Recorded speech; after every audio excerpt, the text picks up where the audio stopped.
200 व्यक्तियों के एक गांव में 111 लोग शिक्षित हैं। उस गांव में अशिक्षित व्यक्तियों का प्रतिशत क्या है?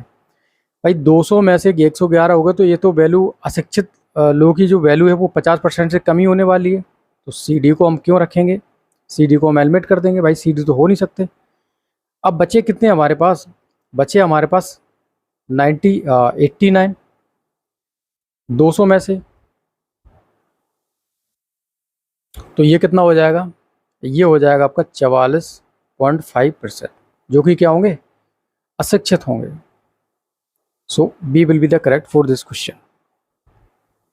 नेक्स्ट, परीक्षा में एक विद्यार्थी 25 अंक में से 9 अंक अर्जित करता है तो अर्जित अंक प्रतिशत क्या है? एनटीपीसी सीबीटी 2 में आ चुका है, ठीक है, 2017 में। कुल मिला के हमसे परसेंटेज निकालने के लिए बोला गया कि आप परसेंटेज निकाल के बताइए हमें। उसने 9 अंक प्राप्त किए, कितने में से? 25 में से। इसका परसेंटेज निकाल लो, 25 चुको 100। तो उसके जो अंकों का प्रतिशत, प्राप्त अंकों का जो प्रतिशत है वो कितना हो जाएगा? 36%। B will be the correct. Next, यदि किसी विद्यार्थी के अंकों को 25% बढ़ा दिया जाए तो उसके अंक 75 हो जाते हैं। विद्यार्थी का वास्तविक प्राप्तांक क्या है? इसको दो तरीके से कर सकते हैं। भाई ऐसा कौन सा नंबर होता है? अगर हम ऑप्शन से करना चाहें तो पहले ऑप्शन से करते हैं। ऑप्शन ए को लेते हैं। क्या 50 का 25% कितना होगा? भाई 12.5 हो जाएगा, ठीक है, 12.5 हो जाएगा। तो ये तो 75% होगा नहीं, 75 होगा नहीं। ऑप्शन बी को चेक करें, सॉरी ऑप्शन बी को चेक करें तो 60 का 25% कितना होता है? 25 छक्का 150, 15 हो जाएगा। 60 प्लस 15 अगर ऐड कर दो तो 75 आ जाएगा। हमें यही चाहिए था। उसने बोला कि विद्यार्थी का वास्तविक प्राप्तांक क्या था? वास्तविक प्राप्तांक कितना था? 60 था। अगर इसको दूसरे तरीके से करना चाहे तो कैसे करेंगे? देखिए, 25% बढ़ा दिया जाए तो वैल्यू हो जाती है 75, मतलब 100 प्लस 25% की वैल्यू दे रखी है कितनी? 75। तो 125% की वैल्यू हमारे पास 75 दे रखी है। 1% की वैल्यू कैसे आएगी? 75 डिवाइड बाई 125 मल्टीप्लाई 100, 25 चौको 100, 25 पंचे 125, 15 75। तो यहाँ पर 100% की जो वैल्यू आ जाएगी वो कितनी आ जाएगी? 60। तो आप दो तरीके से इसको कर सकते हैं। एक तो आप ऑप्शन के थ्रू जा सकते हैं और एक आप बेसिक के थ्रू जा सकते हैं। नेक्स्ट, एक टेस्ट में सफल होने के लिए किसी को 38% अंक प्राप्त करना जरूरी है, ठीक है, तो 45 अंक में उत्तीर्ण अंक क्या होगा? तो उसने बोला कि अगर पूर्णांक जो है वो 45 अंक का हो तो उत्तीर्ण अंक क्या होगा? भाई कुल मिला के ये बोला जाए कि 45 का हमें 38% निकाल के दिखा दो। 45 का 38% निकाल लो।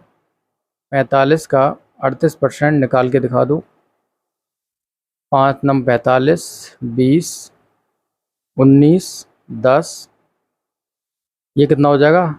71, सॉरी 171, और डिवाइड बाई कितना कर दो? 100, तो कितना हो जाएगा? 17.1।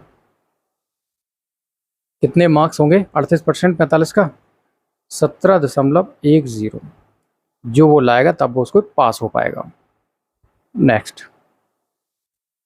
एक चुनाव में दो प्रत्याशियों में से एक को 40% मत मिले और वह 100 मतों से हारता है। मतों की कुल संख्या कितनी है? भाई अगर वो 100 मतों से हारता है तो अगली वाली पार्टी को मतलब है कि इससे 100 वोट अधिक मिले होंगे।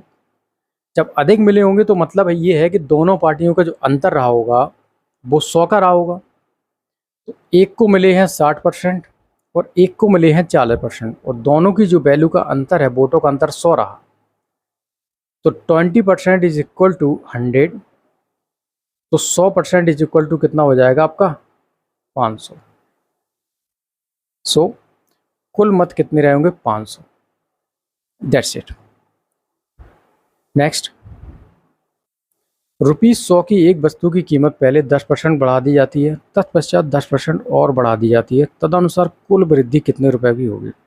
कोई वस्तु है जिसकी कीमत पहले 100 रुपये थी, 10% बढ़ा दी, मतलब उसकी वैल्यू 110 हो गई, 110 रुपीज़ हो गई। तो बोला जा रहा है कि फर्दर अगर हम 110 रुपये की, मतलब फिर से हम 10 रुपये की और वृद्धि कर देते हैं, तो 10% की वृद्धि करेंगे तो 110, ठीक है, 110 का क्या निकाल देंगे, 10% और निकाल लेते हैं, 0 से 0 उड़ा दो तो ये क्या हो जाएगा 11।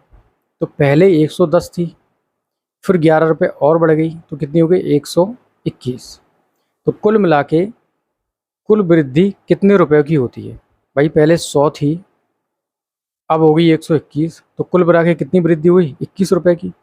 सो B will be the correct for this question. वृद्धि पूछी है, टोटल नहीं पूछा है, याद रखना। नेक्स्ट, दो संख्या है, एक तीसरी संख्या से क्रमशः 30% और 80% अधिक है, इन संख्याओं का अनुपात ज्ञात कीजिए।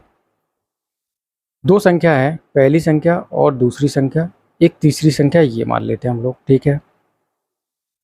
अब बोले जा रहे हैं कि दो संख्या है, पहली संख्या तीसरी संख्या से 30% अधिक है और 80% अधिक है, तो इसका हम इसको 100 मान लेते हैं। तो पहली संख्या क्या होगी 130 और दूसरी संख्या क्या हो जाएगी 180। बोला जा रहा है कि पहली और दूसरी का अनुपात बताइए, यहीं पर निकाल लेते हैं, क्या हो जाएगा 13:18। So C will be the correct for this question. Next, okay guys, इस क्लास में इतना ही। If you like the video then please channel को सब्सक्राइब एंड वीडियो को लाइक शेयर जरूर करें, ठीक है। Thank you for watching, have a nice day.